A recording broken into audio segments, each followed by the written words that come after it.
আমাদের আজকের গল্প গোপাল ও অদ্ভুতুরে করল মন্ত্রীকে জব্দ। একদিন সকালে গোপাল বেশ আরাম করে ঘুমোচ্ছিল।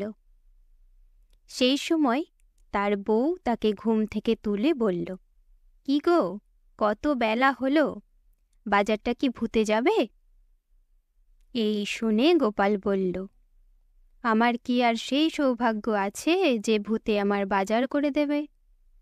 কিন্তু একটা পেতনি আছে যে আমায় রোজ ঘুম থেকে চেঁচিয়ে চেঁচিয়ে তুলে দেয়। এই শুনে বউ তো খুব রেগে গেল এবং কাঁদতে কাঁদতে বলল, আমি আর এ বাড়িতে থাকবো না, মেয়ের কাছে চলে যাব। ঠিক সেই সময় হঠাৎ গোপালের মেয়ে ও জামাই এসে হাজির হলো এবং জামাই গোপালের কাছে আবদার করল যে বেলে মাছ খাবো। গিন্নিও সঙ্গে সঙ্গে গোপালকে বাজারে পাঠালো।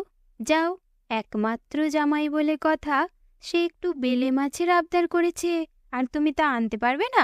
এক্ষুনি নিয়ে এসো। এদিকে রাজসভায় যেতে দেরি হয়ে যাচ্ছে গোপালের। মহারাজও খুব রেগে গেছেন। তারপর গোপাল বাড়িতে বাজার করে দিয়ে রাজসভায় আসলেই মহারাজ রেগে গিয়ে গোপালকে বলে, কি হে গোপাল, আজ এত তাড়াতাড়ি যে?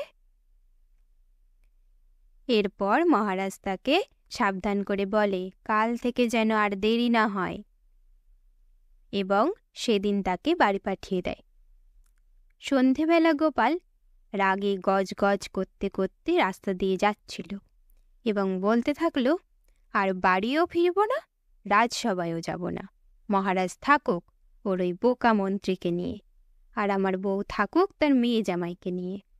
দাঁত থাকতে কেউ দাঁতের মর্ম তো বুঝল না, এইবার বুঝবে। এই বলে সে রাতে এক বনেই থাকবে বলে ঠিক করল। এদিকে তার খুব খিদে পেয়েছে, কিন্তু খাবার কিচ্ছু নেই। হঠাৎ সে শুনতে পেল কোথায় যেন এক ভূত কাঁদছে। সে সাহস করে সে ভূতের কাছে গিয়ে দেখে, এ বাবা, এ তো ছিঁচকাদুনে ভূত। ভূত আবার গোপালকে দেখে ভয় পায়। গোপাল জিজ্ঞেস করে, তুমি ভয় পাচ্ছ কেন? ভূত বলে, আসলে আমি তো কালই মরেছি, তাই পুরনো ভূতেরা আমার উপর কি অত্যাচারটাই না করছে। গোপাল মনে মনে ভাবে, এ তো দেখছি ভীতু ভূত, একে বরং বাড়ি নিয়ে যাই। এই বলে ভূত গোপালকে নিয়ে বাড়ি ফিরল। ভূত তাকে রোজ সকালে বাজার করে দেয় আর গোপাল শান্তি করে ঘুমায় এবং রাজসভায়ও সময় মতো যায়।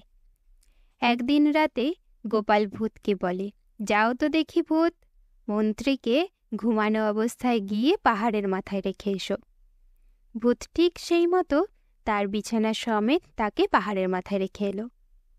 পরদিন সকালে মন্ত্রী ঘুম থেকে উঠে অবাক হয়ে যায় এবং সে ভাবে, আমি কি করে এখানে এলাম বুঝতেই পারছি না। এই ভাবতে ভাবতে সে বাড়ি চলে আসে এবং তার রাজসভায় আসতে দেরি হয়ে যায়। পরদিন গোপাল আবার ভূতকে বলে, যাও তো, মন্ত্রীকে খোলা মাঠে রেখে এসো। তক্ষুনি ভূত যায় এবং মন্ত্রীকে তার বিছানা সমেত একটা খোলা মাঠে রেখে আসে। এবং পরদিন সকালে মন্ত্রী যখন ঘুম থেকে ওঠে তখন দেখে গোটা গ্রামের লোকজন সবাই তার দিকে তাকিয়ে হাসছে। সে আবারও ভাবতে থাকে, যেসব কি হচ্ছে আমার সাথে, কিন্তু সে আর বুঝতে পারে না। এবং মন্ত্রী পটা এবং ঘটাকে তার দিকে নজর রাখতে বলে। গোপালের ভূত আবার পরদিন গোপালের কথায় মন্ত্রীকে রাজসভার ছাদে রেখে আসে এবং রাজবাড়ির সবাই দেখে যে মন্ত্রী সকালে রাজবাড়ির ছাদে ঘুমাচ্ছে।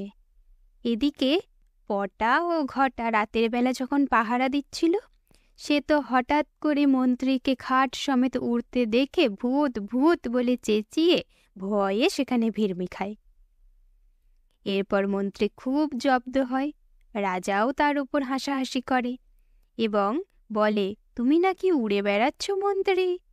এরপর মন্ত্রী খুব জব্দ হয় এবং এসে গোপালকে বলে, গোপাল, আমায় বাঁচাও, কি যে হচ্ছে আমার সাথে আমি তো বুঝতেই পারছি না। এবং গোপাল বলে, ঠিক আছে, আপনাকে আর কোনো চিন্তা করতে হবে না, আমি আপনার ব্যবস্থা করে দিচ্ছি। এবং মন্ত্রী পরে বুঝতে পেরে গোপালের কাছে ক্ষমা চায়।